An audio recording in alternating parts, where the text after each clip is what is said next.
jumpa lagi bersama saya Citra Agatha dalam acara Info Kursus, sebuah tayangan yang memuat tentang beberapa keterampilan yang sudah ada di negeri ini.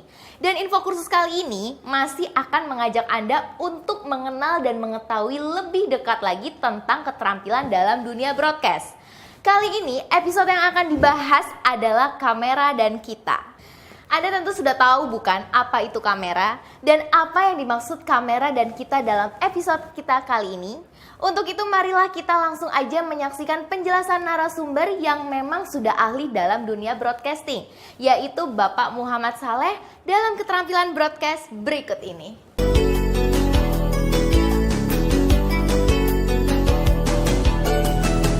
Nanti pas sudah action, kamu lihatnya kamera. Nanti kameranya jalan ke tengah. Berarti siap. Kamera, Rolling. action. Ya, nama saya Fitri Diawardani. Saya kelas 3 SMA. Saya tinggal di Jalan Barat 3, nomor 19. Nah, saya hobinya baca novel. Terus saya juga suka ikut kayak prestasi-prestasi yang lain lah. Oke, sedang berlatih ya? Ya. Bagaimana, Rahmat? Yang lain-lain tentang kamera pengambilannya? Ada kesulitan Pak. Gimana sih cara mengambil gambar yang bagus? Oke, di samping kita harus menguasai peralatan, sebaiknya Bapak akan menjelaskan dulu tentang kamera dan kita. Nah, pemirsa, pada saat ini kita akan membahas tentang kamera dan kita. Jadi pengetahuan sekitar kamera. Pertama kali, Bapak akan menjelaskan dulu tentang komposisi. Nah, sebelum kita mengambil gambar, kita harus memahami dulu tentang komposisi. Komposisi gambar itu, karena layar itu dibagi atau berukuran 3x4, maka kita harus mengingat adanya headroom. Ya. Headroom itu adalah ruang di atas kepala kita ini harus kita sisakan sekitar 10% paling tidak ya. Karena apa? Nanti pada saat film itu kita tayangkan, itu biasanya akan terpotong sekitar 10% tadi ya. Jadi harus ada sisa di sini, namanya headroom. Kemudian di samping headroom kita mempunyai mengenal istilah yaitu looking room atau garis arah. Garis arah ini harus menyisakan ruang di depan kita itu lebih besar ya. Ada yang menyebutkan nose room, ada yang menyebutkan lead room gitu ya. Jadi ruang yang ada di depan kita itu harus kita sisakan untuk itu. Kalau dia menghadap ke salah satu sisi gitu ya. Kalau dia ke sisi kiri, berarti di depannya harus ada looking room tadi. Paham ya? Kemudian di samping itu kita mempunyai satu metode yang dinamakan metode the golden mean. Jadi apabila layar itu 3x4 itu dibagi 3, horizontal 3, terus vertikal juga 3, maka keempat titik di tengah itu adalah garis yang paling penting atau titik-titik yang paling penting. Sehingga wilayah yang di tengah itu itulah merupakan ruang yang paling penting untuk kita menempatkan gambar, gitu ya. Kemudian ada satu metode lagi yang dinamakan metode triangulasi. Metode triangulasi itu apabila layar yang 3x4 itu di dalamnya ada satu segitiga begitu, maka kita menempatkan gambar yang terpenting itu harus dalam segitiga tersebut, ya. Itu metode triangulasi. Nah, dari komposisi gambar ada yang belum jelas? Nanti ditanyakan? Ya. Jelas ya? Oke. Kemudian di samping metode the golden mean dan metode triangulasi, kita mengenal adanya framing. Framing itu yaitu ada 3x4 tadi, kita menempatkan objek di dalamnya. Kalau ada satu orang yang ada di dalam frame, maka disebut one shot ya. Kalau 2, 2 shot, 3, 3 shot, mudah kan ya? Ya. Tapi kalau lebih dari 3 itu dinamakan apa? Group shot. Ya. Kemudian di dalam group shot ada yang namanya over shoulder shot. Ini biasanya untuk drama gitu ya. Namanya over shoulder artinya melintasi bahu. Jadi kalau kita mengambil gambar melintasi bahu seseorang, sedangkan yang diwawancarai misalnya di depan kita, maka itu pengambilan gambar dinamakan over shoulder shot. Ya. Nah, selain framing, kita mengenal apa yang disebut dengan type of shot atau tipe-tipe shot. Ada yang mengatakan size of shot, gitu ya. Tipe-tipe shot atau type of shot tadi itu dibagi banyak sekali. Tapi intinya ada 3 ya, close up, medium shot dan long shot. Close up itu ya batasannya manusia ya, di atas dada sedikit sampai ke sini. Kita udah belajar headroom tadi kan ya, sisakan headroom. 10%. Nah, kemudian kalau medium shot itu adalah sebatas pinggang.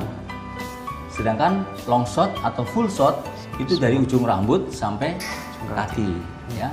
Nah, kalau mau dibagi lebih terinci lagi, di atasnya close up itu ada yang dinamakan big close up.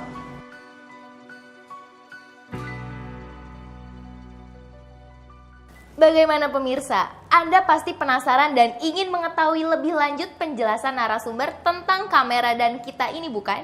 Untuk itu jangan kemana-mana, tetap di Info Kursus.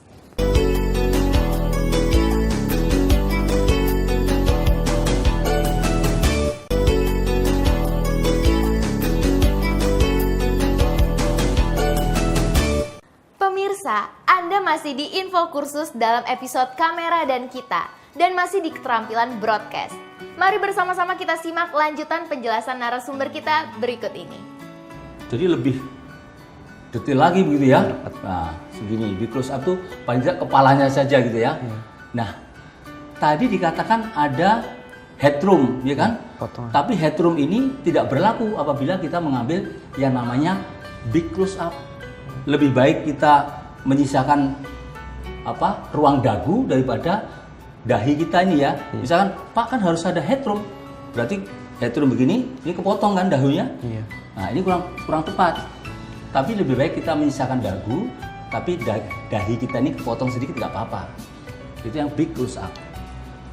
Lebih besar lagi, itu ada yang namanya kan very close up. Misalkan matanya saja gitu ya. Kalau kita akan membuat adegan raksasa gitu ya, yang melonggok ke satu jendela, loh kan close up matanya saja, very close up. Lebih dari itu ada lagi extreme close up, sehelai rambut, biasanya untuk iklan gitu ya, sehelai rambut gitu ya, itu di betul-betul besar, itu extreme close up. Jelas? Jelas.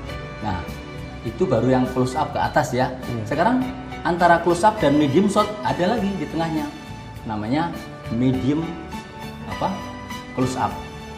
Medium close up itu sedada begitu ya. Ini biasanya dipakai untuk wawancara. Kenapa digunakan untuk wawancara yang medium close up? Karena dengan size yang semacam itu ya, kalaupun kita ingin menampilkan seseorang, itu jerawatnya nggak kelihatan gitu ya, tapi masih dalam satu framing yang tepat gitu ya. Tidak terlalu long shot. Kalau long shot itu untuk wawancaranya nggak kurang bagus, seolah dia bicara dengan yang jauh gitu jaraknya ya. Dekat. Nah, terus satu lagi, antara medium shot dan long shot itu ada yang dinamakan knee shot. Ya, malah ada yang berseloroh kalau orang Jogja katanya dengkul shot Pak gitu ya. Dengkul shot. Bukan, ini knee shot ya, satu itu karena apa?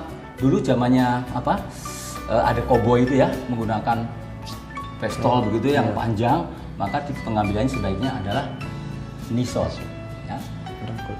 Kemudian di bawahnya long shot itu ada extreme long shot. Itu orangnya nggak tampak. Yang ditampakkan itu ditonjolkan adalah lokasinya biasanya ya. Orang tuh berjalan itu nggak kelihatan ya. Jadi itu semua yang dijelaskan adalah type of shot atau shot of size ya. Size of shot.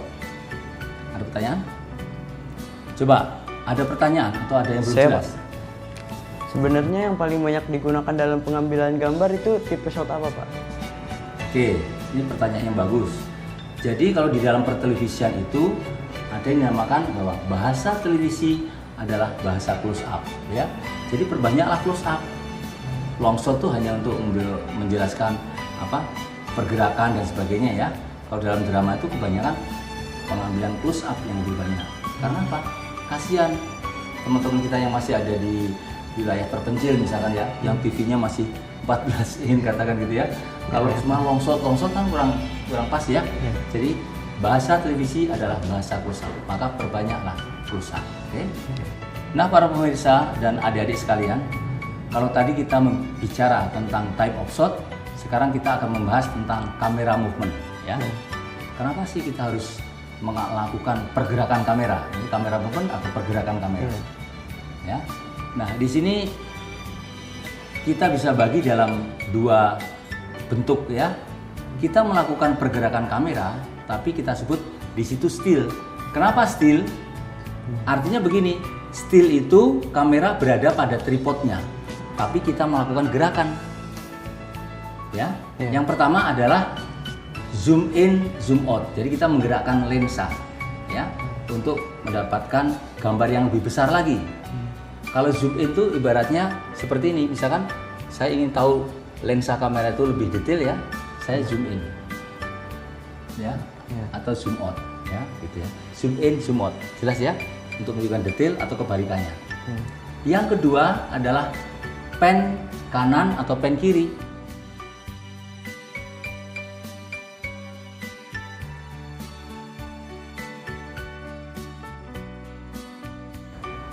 Kalau pen kanan dan pen kiri ini menggerakkan kepala kamera tadi secara horizontal.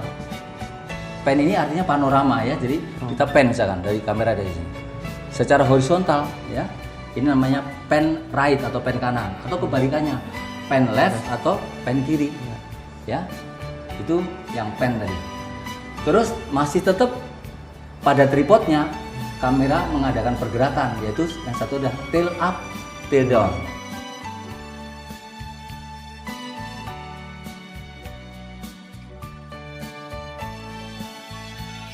Ya, bedanya kalau pen tadi horizontal, kalau tail up, tail down itu secara apa sih?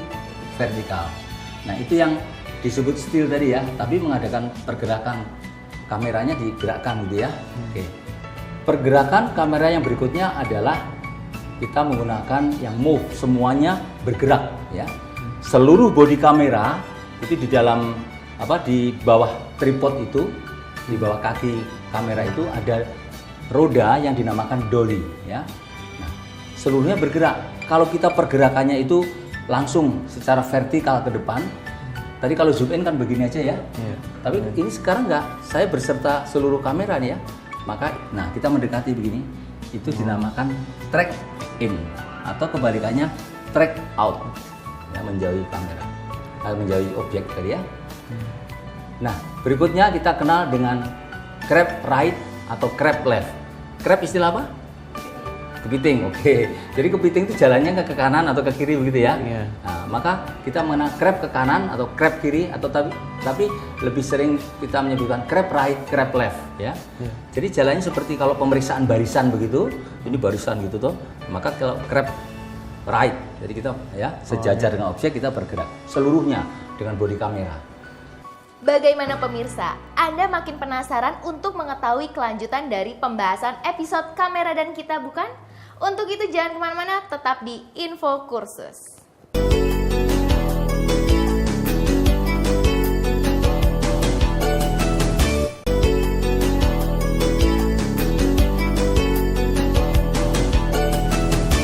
Pemirsa, Anda masih bersama di Info Kursus dan masih di Keterampilan Broadcast. Mari kita ikuti penjelasan narasumber selanjutnya dalam episode kamera dan kita berikut ini. Oke, berikutnya kita mengenal apa yang dinamakan swing right dan swing left. Itu gerakan melingkar gitu, ya. Melingkar ke kanan atau melingkar ke kiri seluruh bodi kamera tadi. Itu pergerakan yang berikutnya, ya. Jadi apa tadi? Track in, track out, terus grab right, grab left, terus swing right, swing left. Nah, itu 3. Kemudian ada satu lagi yang dengan menggunakan satu peralatan, kadang-kadang kameramen ada di situ dengan kameranya. Apa ini namanya? Crane, ya. Crane. Jadi seluruh bodi kamera kita pasang gitu, tapi kita berada di satu tempat. Kita tiba-tiba kameramen juga ikut naik gitu, ya. Maka itu dinamakan crane. Tapi pada saat sekarang ini sudah ada peralatan yang lebih canggih lagi, kita namakan jeep, yaitu, ya, yang ada belalainya begitu, ya. Juga belalainya. Kita dari atas menonton begitu langsung turun ke bawah gitu, ya. Nah, itu yang belalainya itu dinamakan jeep. Tuh, kira-kira gitu, ya. Ada pertanyaan? Coba, ada pertanyaan? mewakili pemain itu apa ya Pak? Saya kira ini pertanyaan bagus ya. Nah, sebenarnya bisa diperinci lagi, tapi untuk kalian, tapi kita mengambil yang sederhana aja. Kalau kamera itu mewakili pemain, ada yang menamakan subjektif kamera, ya, subjektif kamera. Jadi kamera itu mewakili pemain. Ada yang menamakan individual shot, ya, itu shotnya dinamakan individual shot. Nah, itu berarti kamera mewakili pemain. Ya, misalkan adegan mabuk, maka kameranya kita tinggal goyang-goyang seperti orang mabuk aja ya. Nah, itu dinamakan individual shot atau subjektif kamera. Cukup ya. Nah, itu tadi saya ulang, untuk kamera movement itu terbagi atas apa tadi? Yang still Still dan up, still down. move. Coba yang still apa? Coba, Rahmat. Still up, Mhm. still down. Ya, Terus ada crab.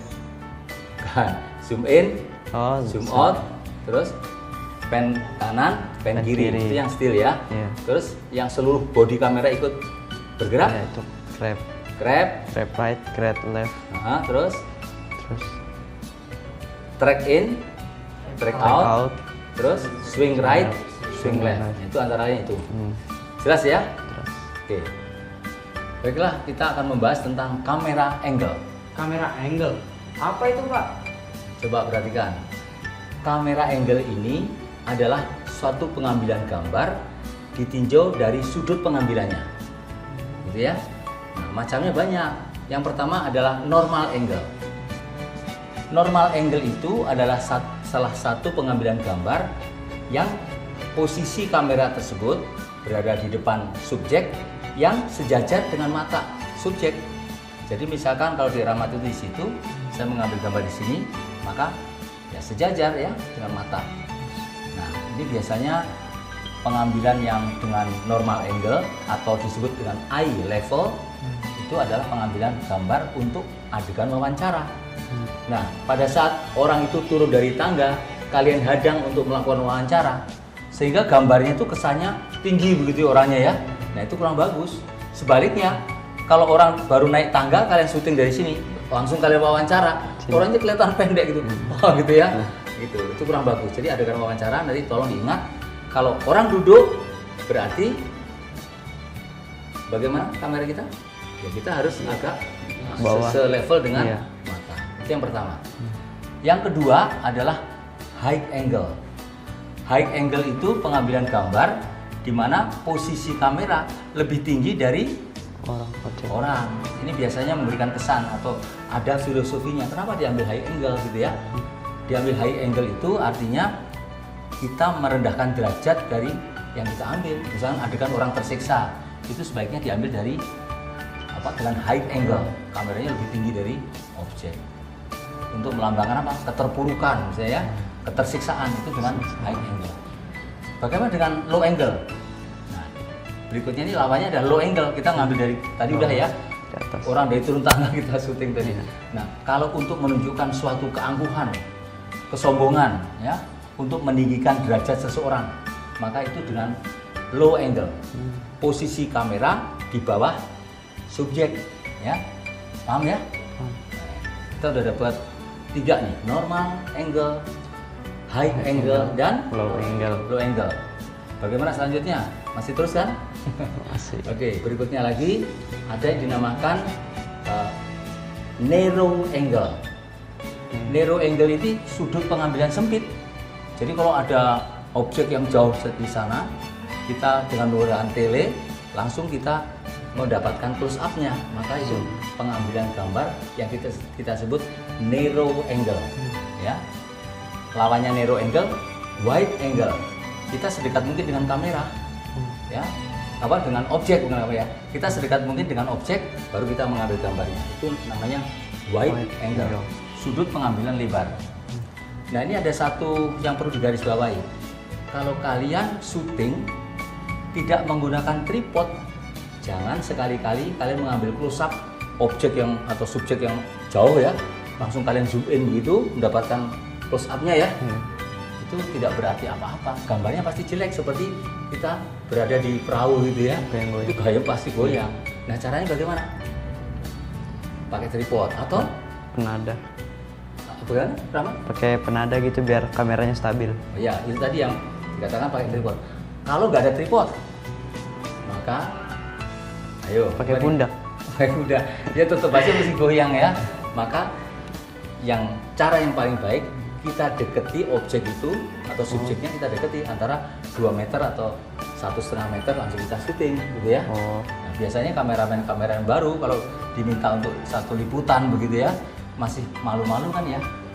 Kalau berada di depan di situ banyak tamu pembesar kita masih malu-malu sehingga nggak mendapatkan gambar yang bagus. Kalian dari jauh aja kalian zoom in padahal nggak pakai tripod, itu salah ya. Kalau bisa kita deketi Objeknya. Bagaimana pemirsa? Tentu Anda sudah semakin mengerti tentang apa yang dimaksud kamera dan kita dalam episode kali ini, bukan? Jangan kemana-mana pemirsa, tetap di Info Kursus.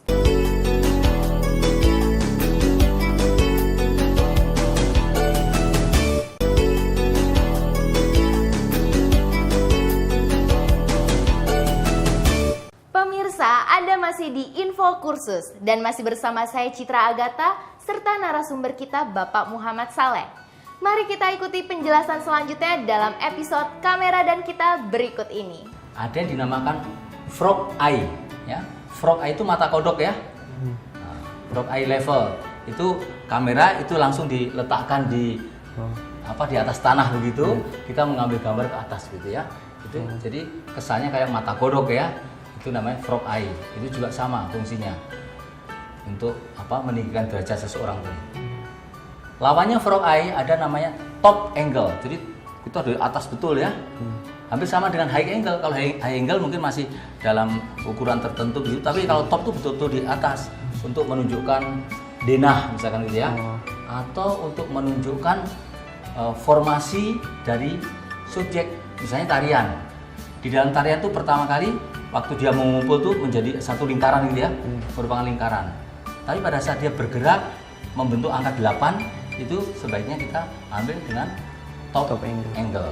Atau ada yang menyebutkan dengan bird eye level.